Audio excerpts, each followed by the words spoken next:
antecedentes que tienen que ver con el caso de la Guerra del Chaco. Hemos mencionado los malos límites desde la época de la colonia, hemos mencionado los intentos, los 4 intentos de desarrollar una especie de tratado internacional entre Paraguay y Bolivia para la posibilidad de especificar los límites de los dos países. La tercera aclaración, el tercer antecedente, hemos dicho la supuesta existencia de petróleo en el lugar. Y finalmente Paraguay tuvo la guerra de la Triple Alianza, en la cual hemos mencionado que justamente es un detalle interesante, importante, porque Paraguay, a partir de la guerra de la Triple Alianza, entre Brasil, Argentina y Uruguay, dijimos que interesantemente no intenta volver a perder, vamos a decir así, en una guerra internacional. La guerra. Para comenzar, vamos a ir mencionando algunos datos importantes que tienen que ver con el contexto histórico de lo que va a ser la guerra del Chaco. Entonces vamos a ir viendo paso a paso, ya sabemos los antecedentes, espero que vayan siempre, como les digo, estudiando, compañeros, para no olvidar los temas, viendo los videitos también. En el caso de la guerra del Chaco tiene distintos tipos de datos. El primer dato que quiero que anoten es el nombre de los presidentes tanto de Bolivia como del Paraguay. ¿Cuántos presidentes ha habido en el caso de Bolivia, en el caso del Paraguay? ¿Cuántos comandantes? ¿Cuánto ha sido el movimiento de las tropas? El caso de cuánto ha sido, lamentablemente, lo que va a ser los prisioneros, los fallecidos y otros detalles. Entonces, anótense un primer subtítulo, vamos a hacer 2 columnas, una primera columna Bolivia y la otra columna el Paraguay. Y anótense como primer subtítulo presidentes.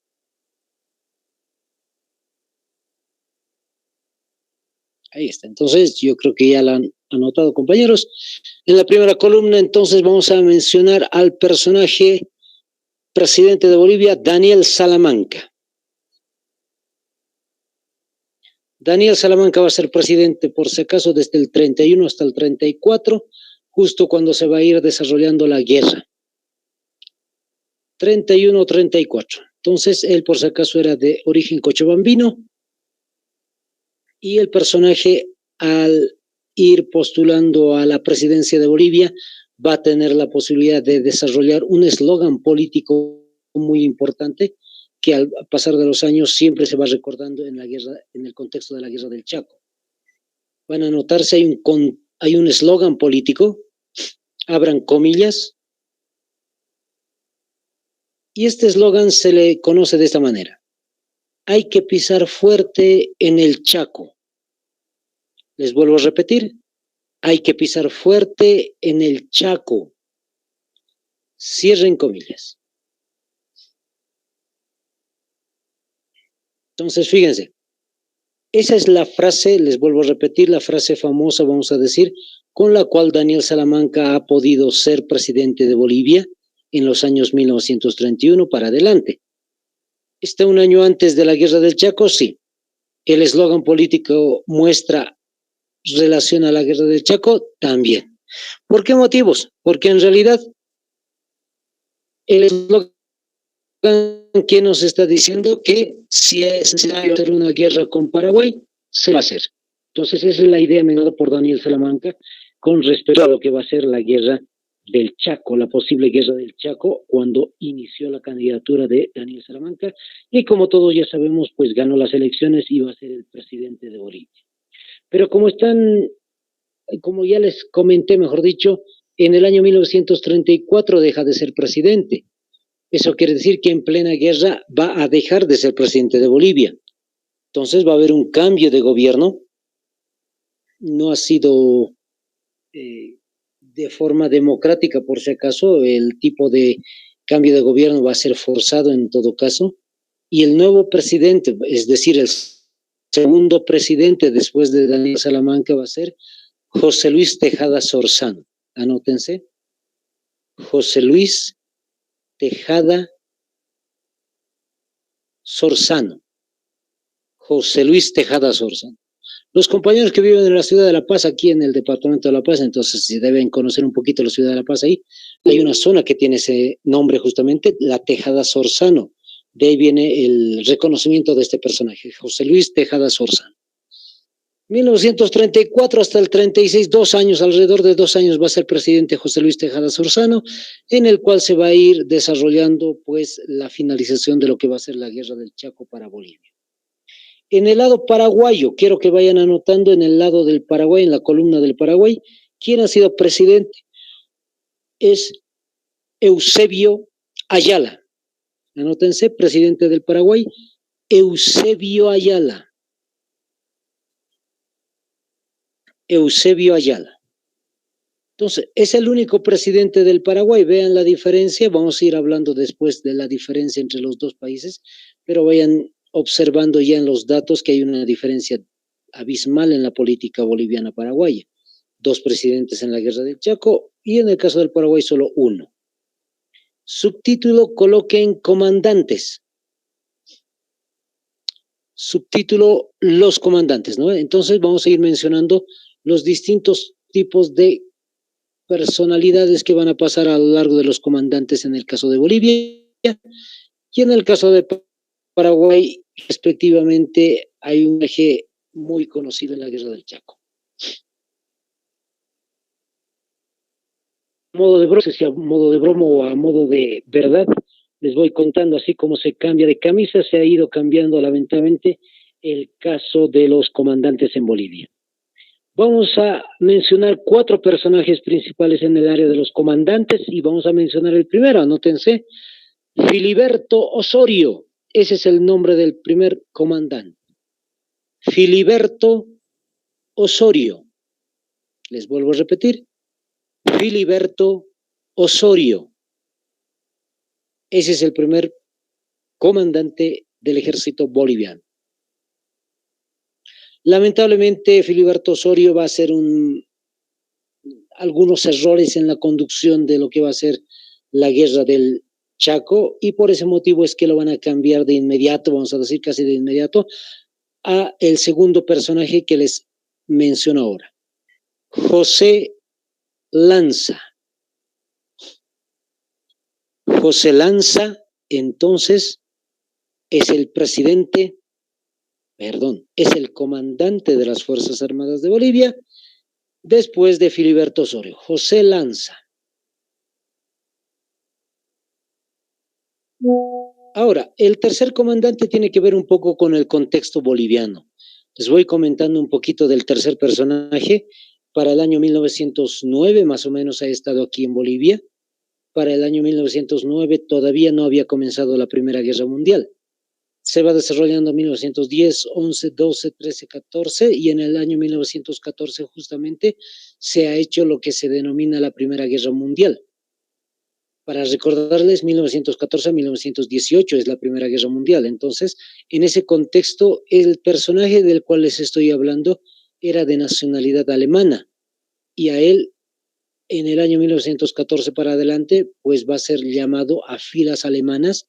Siendo alemán él, estaba aquí, es un comandante alemán, siendo alemán, estaba en Bolivia y va a ser llamado por su país, Alemania, a llegar a Europa y comenzar una guerra contra Francia o contra Rusia. Y en este caso va a ser contra Rusia el enfrentamiento que va a desarrollar este personaje.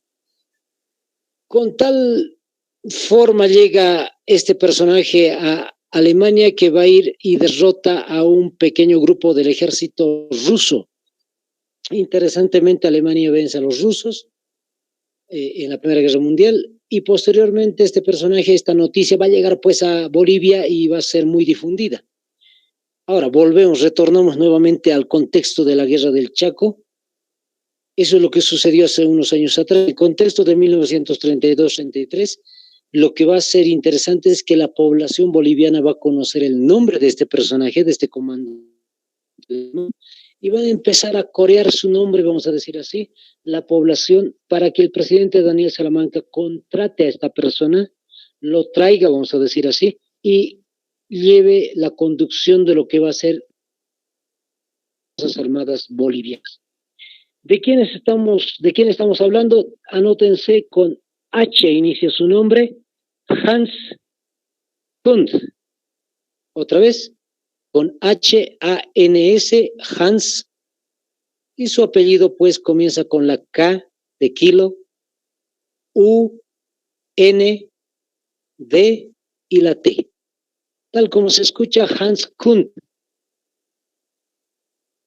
Este personaje entonces es muy apreciado por la población boliviana porque se ha escuchado que había vencido en la Primera Guerra Mundial un sector, un grupo de lo que va a ser el ejército ruso, y entonces por ese motivo la gente le pide a Daniel Salamanca que cambie de comandante en vez de José Lanza entre este personaje llamado Hans Kunt, que al final de cuentas va a ser también boliviano, se va a naturalizar boliviano, entonces tiene doble nacionalidad, boliviano-alemán, por eso es que se lo conoce como un comandante boliviano-alemán. ¿Cuál ha sido su manera de desarrollar su estrategia? Perdón, que un desastre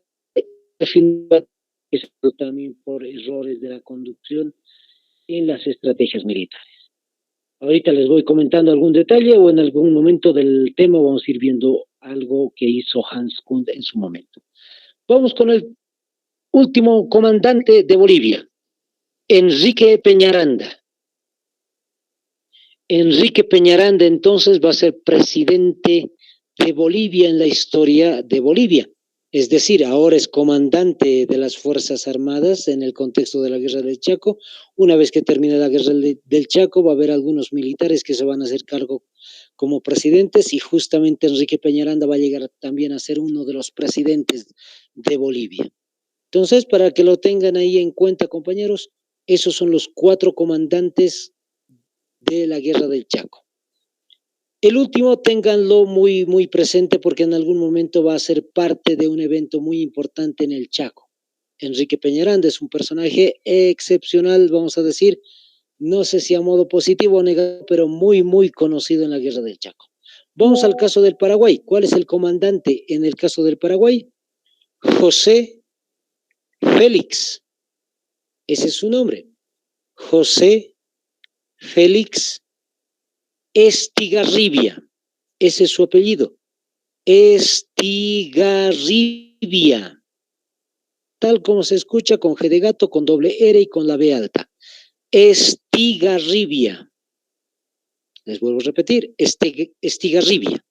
Ese es el personaje entonces, José Félix Estigarribia, el único comandante del lado paraguayo. No va a haber ningún cambio, la conducción se lo va a desarrollar hasta el final de 1935, cuando se desmovilizan las 2 tropas. Sorpresivo, muy interesante, fíjense, otro dato interesante, no hay cambio de comandantes igual que Bolivia. Vamos con el siguiente dato, que es el caso del movimiento de las tropas justamente. Entonces anoten tropas, o el número de tropas si quieren, o el movimiento de tropas que ha desarrollado Bolivia con respecto al Paraguay. Nótense, movimiento de tropas.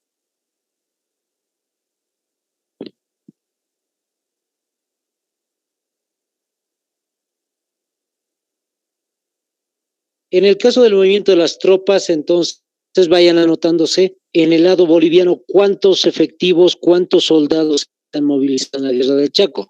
250,000 soldados.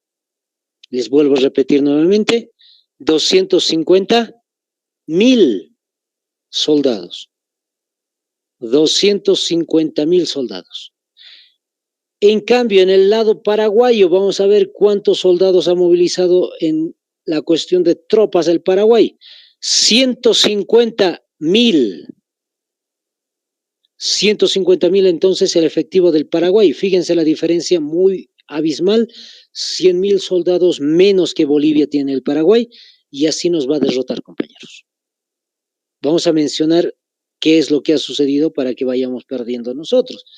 Pero mientras tanto vamos viendo algunos datos más, compañeros.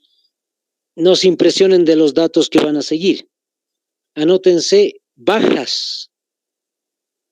¿Cuál es el número de bajas por parte de Bolivia, por parte del Paraguay?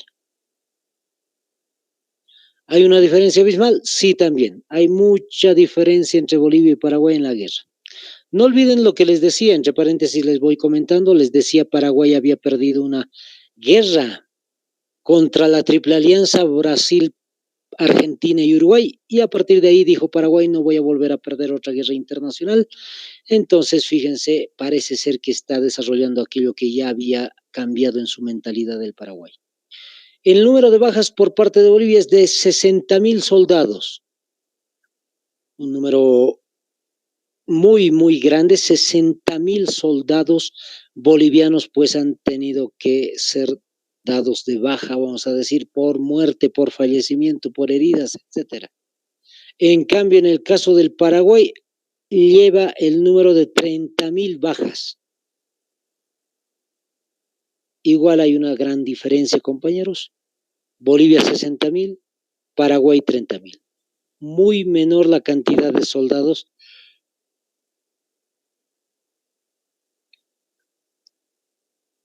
Perdón, ahí está muy bajo el número de soldados, les decía, en comparación con las tropas bolivianas. Vamos con otro dato más, compañeros, el caso de prisioneros. Hay que mencionar el número de prisioneros por parte del Paraguay y de Bolivia. En el lado boliviano tenemos 21.000 prisioneros. Perdón, 25.000, me estoy equivocando el número. 25.000 prisioneros bolivianos. En otras palabras, han caído 5.000 bolivianos prisioneros al lado del Paraguay. 25.000, imagínense. Lado boliviano, vamos a decir así, el Paraguay, ¿cuántos paraguayos suyos, cuántos soldados del Paraguay han sido capturados por Bolivia? Apenas 2.500. Fíjense la diferencia. 10 veces más ellos, los paraguayos, han tomado prisioneros del lado boliviano y nosotros a 2.500 soldados. El grueso de esto va a ser principalmente la Cañada Stronger, la batalla de Cañada Stronger, que vamos a ver más adelante. Otro dato más para ir terminando, compañeros, en cuestiones de números, el caso de Bolivia y de Paraguay, anótense, desertores, vamos a anotar eso, desertores.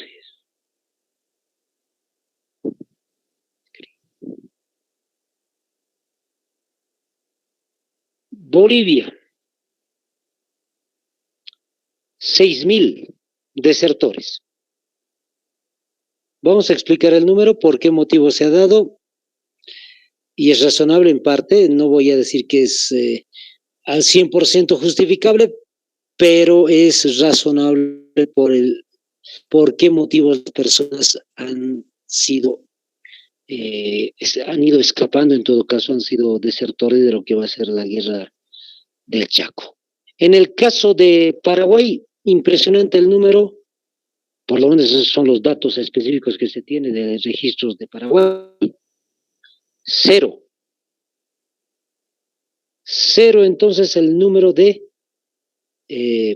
desertores que tiene el Paraguay. No solo que decir, Paraguay en realidad está tratando de cambiar la mentalidad del Paraguay, no quiere perder otra guerra internacional. Y Bolivia parece estar muy confiado.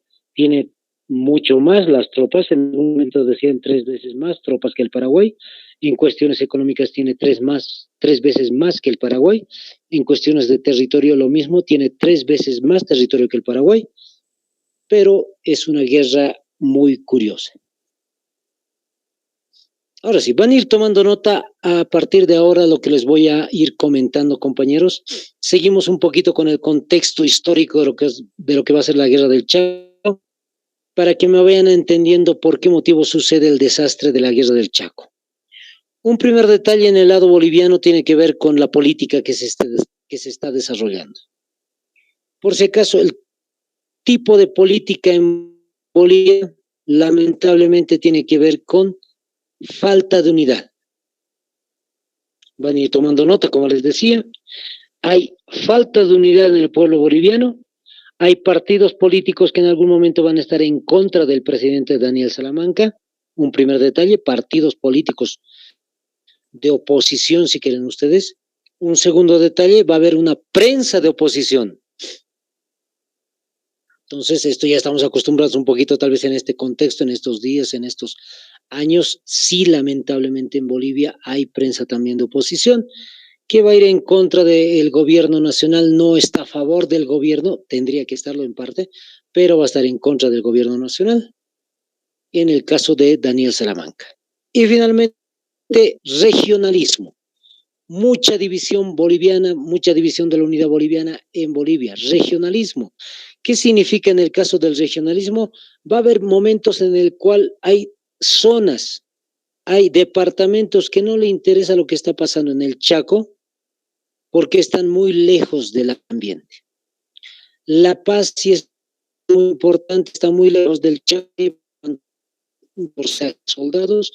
En el caso de Cochabamba están lejos, pero también sí, pero hay otros departamentos que no reclaman, y eso es lo que ha sucedido en la política boliviana, lamentablemente. Incluso un detalle más que vamos a ir mencionando más adelante, un poquito más desastroso todavía. En el caso del Paraguay, pues hay una unidad incomparable, vamos a decir, muy interesante en el caso del Paraguay. Va a haber una estructura de comunicación muy importante para los paraguayos.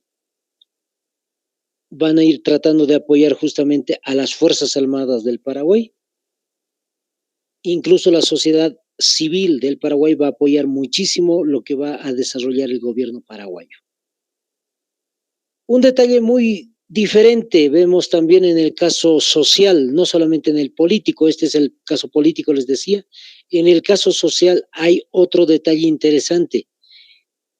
Bolivia va a tener, como les decía hace momentos atrás, muchos desertores, porque lamentablemente sucedía lo siguiente. Muchos campesinos iban a la guerra del Chaco. Muchos campesinos han ido a la guerra del Chaco, y mientras se estaba desarrollando la guerra del Chaco, la primera etapa, por decir así, lamentablemente las mujeres y los hijos que quedaban aquí en suelo boliviano dejaban de tener los mismos derechos, es decir, en algún momento se les quitaba el terreno que tenían y al final de cuentas el esposo tal vez no volvería de la guerra del Chaco porque había fallecido, o cuando volviera, pues lamentablemente va a encontrar con que su terreno está simplemente perteneciendo a otra persona, a un terrateniente por si acaso. Entonces, por miedo a este tipo de detalles es que las personas no van a ir a la guerra del Chaco, van a ir muchos a esconderse incluso en los sembradíos para no tratar de ir y no perder sus derechos de la familia, no perder sus terrenos, porque en algún momento lamentablemente sucedía ese tipo de conflictos. Dado este tipo de conflictos, ¿qué significa? Que los campesinos en algún momento no van a estar a favor de la guerra del Chaco, pero va a haber momentos en los cuales a la fuerza van a tener que ir a pelear a la guerra del Chaco, y ahorita les menciono otro detallito. En el lado paraguayo, ¿qué diferencia hay en el lado paraguayo, compañeros? Una gran unidad, les vuelvo a repetir. ¿Por qué? Un ejemplo muy claro ha sido en el cual ha habido un momento en que los paraguayos, el ejército paraguayo queda sin cajas de granadas, es decir, las cajitas de madera que ustedes conocen, las cajas de madera, pues les hacía falta para transportar las granadas al Paraguay.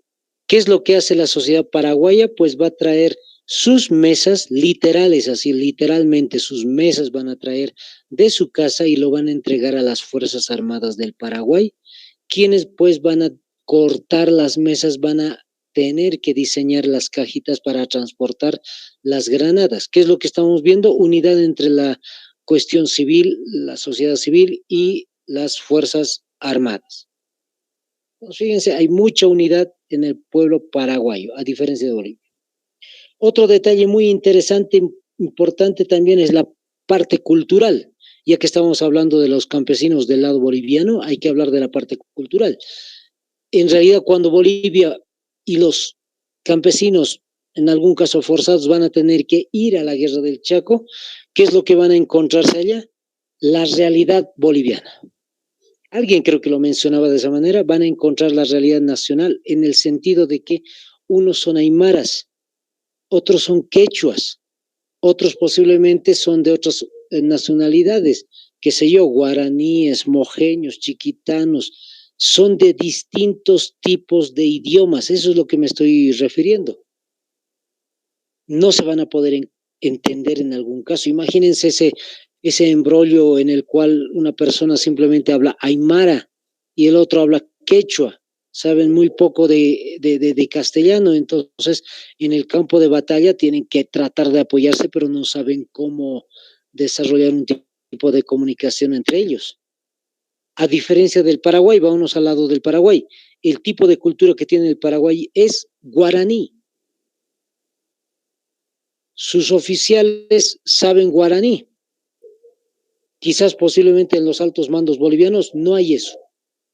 Esa es la diferencia. No se explota por lo menos la parte cultural en estrategias militares. Fíjense la diferencia con el Paraguay. El Paraguay sí explota muy bien la estrategia de saber el guaraní. Sus mensajes codificados van a ser mandados en guaraní, cosa que los oficiales paraguayos van a entender perfectamente.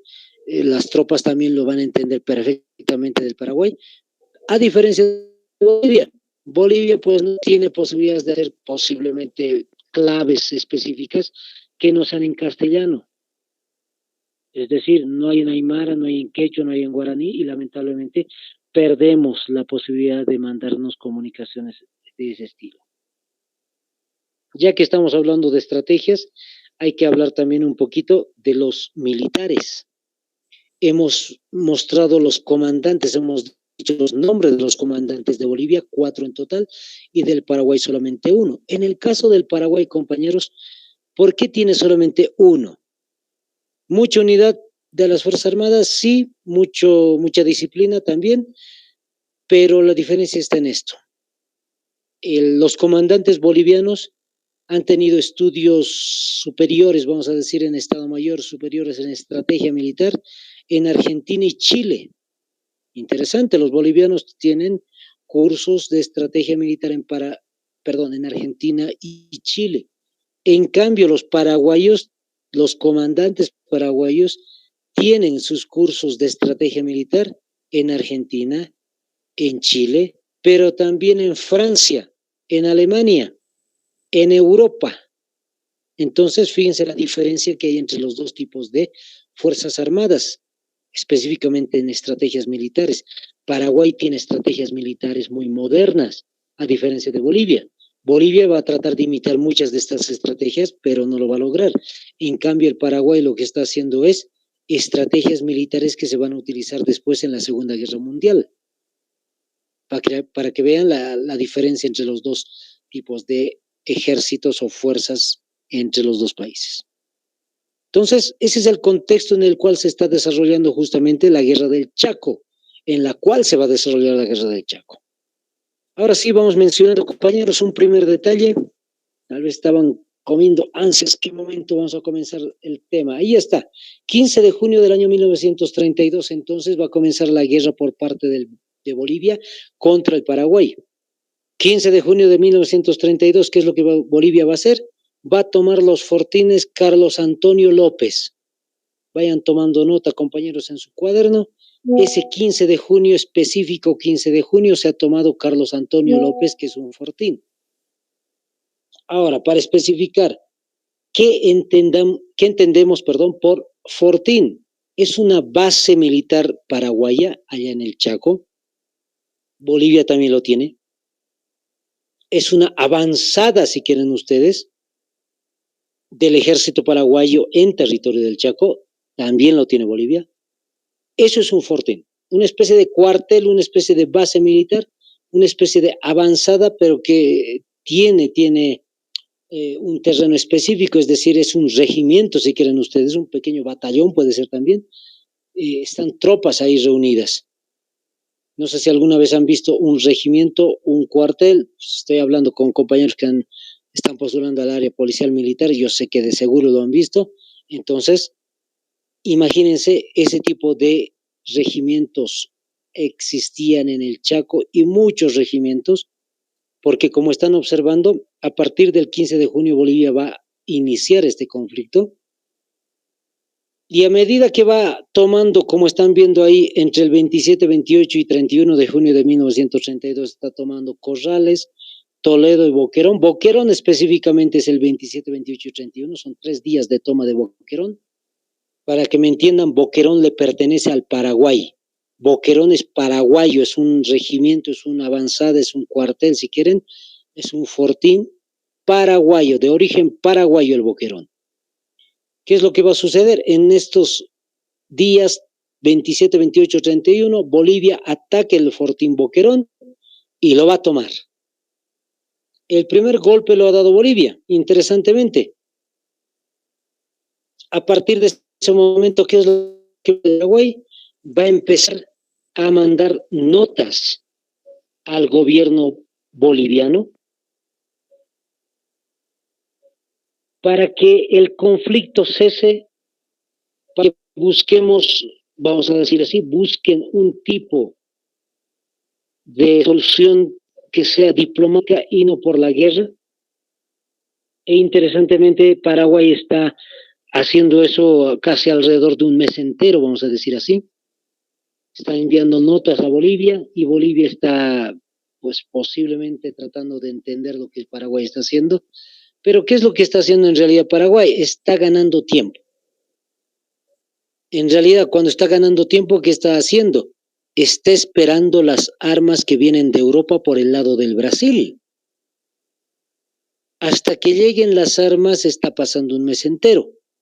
Y cuando sucede ese mes entero, fíjense lo siguiente. Paraguay, el 16 de julio de 1932, ha pasado un mes, fíjense. 16 de julio recupera los fortines Carlos Antonio López. El 16 de julio del año 32, Paraguay recuperó el primer fortín que Bolivia había tomado. ¿Qué más ha hecho? Concentración de 8,000 soldados en la isla de Poy el 1 de agosto de 1932. Vamos a ver en una imagen dónde queda la isla Poy. No vamos a verlo específicamente la isla, pero sí vamos a verlo hacia dónde apunta la isla Poy y a qué lugar estratégico. Y fíjense el último dato del Paraguay, muy impresionante. Antes Bolivia, el 6 de septiembre va a tomar Rojas Silva. Esto va a ser de ida y vuelta, no va a ser simplemente que Bolivia va a ir perdiendo todo. El 6 de septiembre Bolivia va a tomar el fortín Rojas Silva, como están viendo. Cuando Bolivia toma un fortín y otro, pierde el otro, pero vuelve a retomar otro. Y en ese contexto, pues se va a desarrollar el último que están observando ustedes ahí en la imagen. Boquerón es recuperado por parte del ejército paraguayo. Este es el tan conocido, muy conocido, con este nombre legendario de Defensa de Boquerón. Del 9 al 29 de septiembre del año 32, no se olviden, 20 días son, el cual se está desarrollando la recuperación, la retoma, si quieren ustedes, de Fortín Boquerón con respecto a lo que va a ser Bolivia. 20 días, no se olviden para nada. Hay algunos textos, les voy comentando, que dicen son 22 días. Hay algunos documentales que incluso dicen 23 a 24 días. Posiblemente estos 23 a 24 días lo mencionan con los números más en los cuales no solamente Bolivia se rinde, sino que van a tener que ser trasladados las tropas bolivianas al suelo paraguayo, a Asunción. Entonces, esa es la diferencia que están viendo. Y dicho sea de paso, compañeros, un pequeño paréntesis. Me olvidaba darles un comentario más acerca de lo que va a ser Bolivia-Paraguay hace momentos atrás. Bolivia no tiene lamentablemente ferrocarriles ni tampoco tiene camiones en alto nivel para llevar las tropas hasta el Chaco. ¿De dónde tiene que partir Bolivia? Pues de La Paz, la sede de gobierno. Y desde La Paz tiene que cruzar Oruro, Potosí, Chuquisaca hasta Tarija y de Tarija recién hasta el Chaco. Imagínense cuántos kilómetros de distancia tiene, no solo para mandar tropas, sino para mandar medicamentos, alimentos y otros, municiones, ¿no? ¿Cuál es el caso de el Paraguay? El Paraguay está a puertas del Chaco. Asunción justo termina ahí donde está comenzando el Chaco. Para que tengan la idea, facilito de Asunción del Paraguay, le van a llevar medicamentos, alimentos y municiones a las tropas del Paraguay. Cierro paréntesis, eso me olvidaba comentarles para que tengan un detalle más concreto, más completo. En el caso de Boquerón, les decía, del 9 al 29 de septiembre. Este es el sector que les quería mostrar. Hace momentos atrás les decía, vamos a ver dónde está especificado la isla Poi. No sé si notan ahí en la parte, perdón, en la parte norte, al lado derecho de su pantallita, van a poder encontrar, dice, recta a isla Poi. Hay una flechita que está apuntando justamente de forma diagonal hacia el lado derecho, hacia el lado superior derecho. Entonces, de ahí viendo esa línea en amarillo, ¿qué es lo que vamos a encontrar? En medio, en una línea roja, en una manchita roja, Boquerón. Y si seguimos esa línea, pues vamos a encontrar un fortín que se llama el Fortín Yujra. Más adelante el Fortín Castillo. En otro de sus caminos de Boquerón vamos a encontrar el Fortín Lara, Fernández y otros más. ¿A qué me voy? Boquerón, fíjense, es un cruce, es decir, es un punto estratégico tanto para el Paraguay como para Bolivia. Bolivia lo ha tenido, hemos dicho, en junio de 1932, entre las fechas 27, 28 y 31 de junio del 32, ha tomado Boquerón. A partir de ese momento, en septiembre, Paraguay dice, hay que recuperar Boquerón. Recuperar Boquerón significa lo siguiente, les voy comentando, apenas tenemos dentro de Boquerón alrededor de 400 soldados. Paraguay inicia la toma de Boquerón haciendo un cerco, ¿qué quiere decir? Rodeando completamente Boquerón, primeramente con 1000 soldados. Fíjense, Bolivia tiene alrededor de 400, ni 500 llegamos, y el Paraguay ya tiene 1000 soldados estacionados en Boquerón. Los 400 y un poco más de soldados bolivianos van a defender muy bien Boquerón, porque esto es una leyenda en la historia de Bolivia, es muy importante, ha defendido muy bien con tan poquitos soldados y tan poquita munición, y el Paraguay va a duplicar el número de soldados alrededor de Boquerón, 2000, luego lo triplica, 3000, 4000, 5000, y los bolivianos siguen defendiendo muy bien Boquerón. Posteriormente, Paraguay va a llegar hasta 11,000 soldados paraguayos. Imagínense eso. Hay algunos datos de la historia del Paraguay, de los historiadores, incluso dicen 11,500 soldados han llegado a ser los paraguayos, a diferencia de Bolivia, que solamente va a llegar a tener 400. Han defendido tan aguerridamente los soldados bolivianos Boquerón que los paraguayos no creían eso. Les voy comentando mientras les voy dando el dato. Está totalmente rodeado Boquerón por los soldados paraguayos y hay un momento en el cual hay que especificar el nombre de un personaje, pero antes de eso, anoten el nombre del comandante de Boquerón. Una que pregunta. capturita el nombre del comandante. ¿Sí? ¿A los cuántos días cayó el Fortín del Boquerón? Nuevamente les repito, del 9 al 20 de septiembre del 32 son 20 días de toma de Boquerón. Ahí está, 20 días. Entonces, en esos 20 días, el 29 de septiembre va a caer Boquerón a manos del Paraguay. Entonces, le estoy dando el contextito, les decía, espero le haya respondido al compañero, les voy dando el contexto. El comandante de Boquerón es Manuel Marzana. Datos interesantes de este personaje, porque es un héroe de guerra por haber hecho la defensa de Boquerón, estudió en Sucre, ingresó al colegio militar, grado de teniente en 1914 y otros datos más como edecán del presidente Gutiérrez, estaba parte del regimiento Campos, el 32 tomó y defendió el Fortín Boquerón. Él mismo es el que había tomado Fortín Boquerón y él mismo está tratando de defender por todos los medios Boquerón. Interesantemente, como les decía, está rodeado completamente y hay un personaje que quiero que anoten su nombre, se llama Víctor Ustez. capitán Víctor Ustares es otro de los héroes de la Guerra del Chaco. Víctor Ustares rompe el cerco de los paraguayos. Vuelvo a repetirles. En esos 20 días de conflicto, el capitán Víctor Ustares rompe el cerco que Paraguay hace a Boquerón e ingresa hasta Boquerón con 58 soldados más.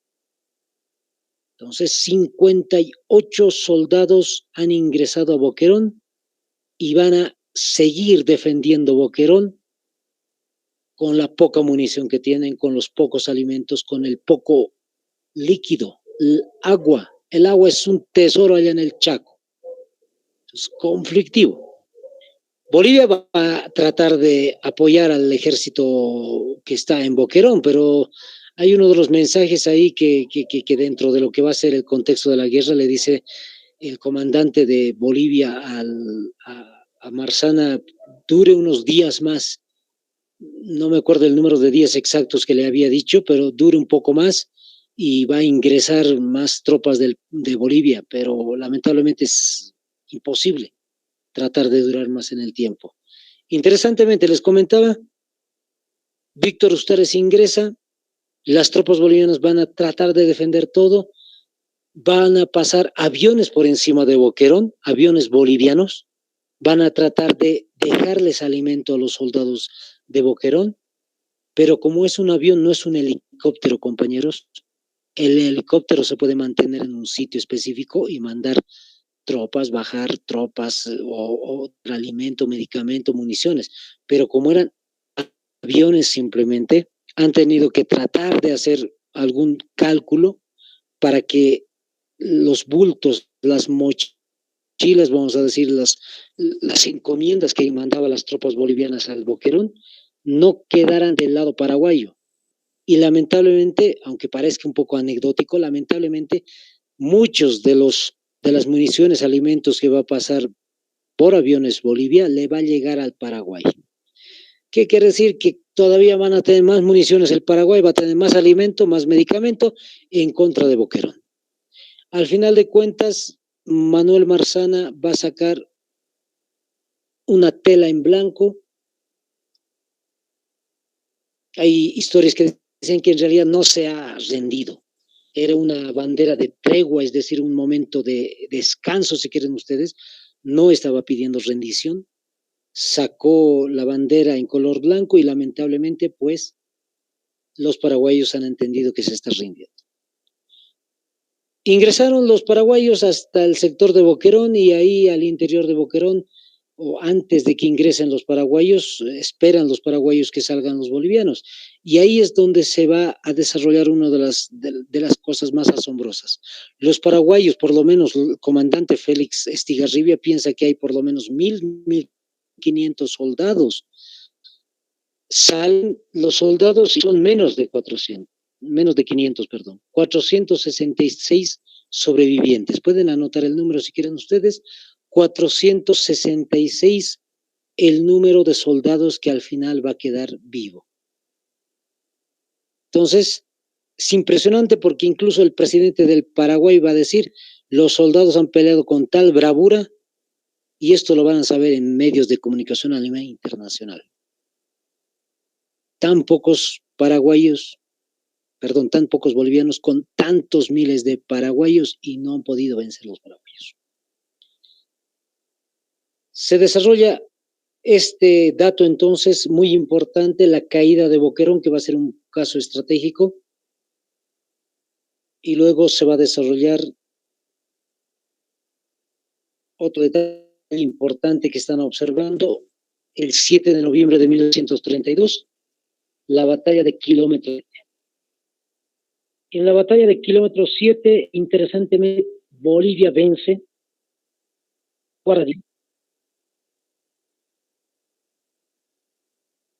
En la guerra del Chaco hay momentos en los cuales se levanta el honor, vamos a decir así, de lo que es Bolivia, y hay momentos en los cuales lamentablemente van a ser derrotas muy extremas. Para 1932 ya va a haber un cambio comandante. comandante ya les conté, quien se va a hacer cargo de lo que va a ser los conflictos en el Chaco. Mientras eso pasa, fíjense, va desarrollándose otro detalle importante. El 30 de noviembre del año 1932, el primer enfrentamiento aéreo en América. Anótense de esa manera. Es el primer enfrentamiento, compañeros, aéreo en América. El primer enfrentamiento.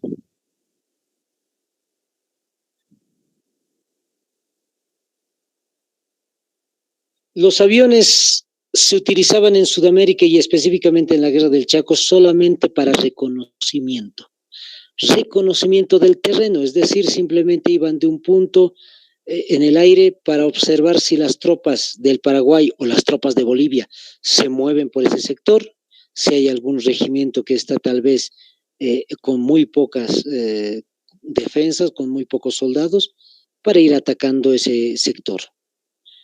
Pero en el 30 de noviembre del 32, las tropas bolivianas y paraguayas, mientras se están enfrentando, interesantemente, el boliviano capitán de aviación Rafael Pavón Cuevas, que como están viendo ahí la fotografía y el nombre ahí al ladito, capitán de aviación Rafael Pavón Cuevas, sale con su avión, va haciendo reconocimiento y al momento sale también una avioneta por parte del Paraguay, a manos del teniente Trifón Benítez Vera, como están viendo ahí también, el nombrecito, Trifón Benítez Vera, y el capitán Sánchez Ábalos.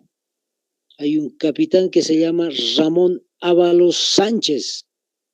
Este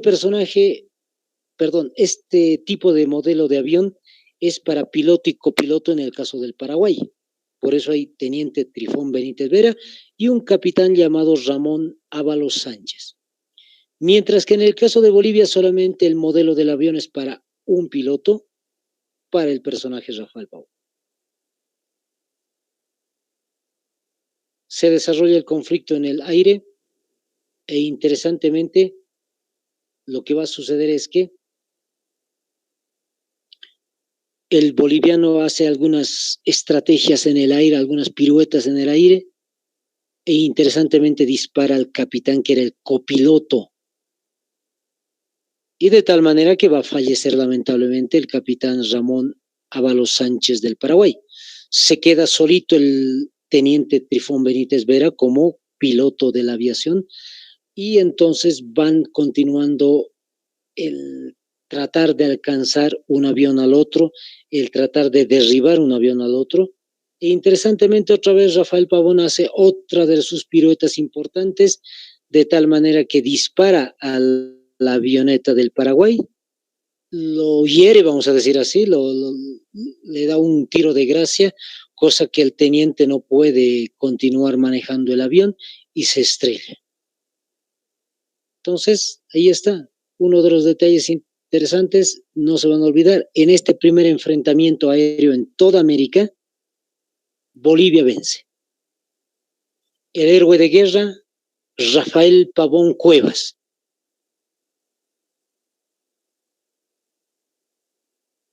Listo, ahí está, compañeros. Entonces, así se va cerrando 1932 y el día de mañana vamos a ir viendo 1933, 1934 para ir terminando lo que va a ser la guerra del Chaco. Hasta aquí les voy acompañando, compañeros. Tenemos 2 minutitos más, pero vayan a descansar unos 2 minutitos para comenzar la otra clase, compañeros, para no quedarles a medias. Ahí vamos a quedar el tema.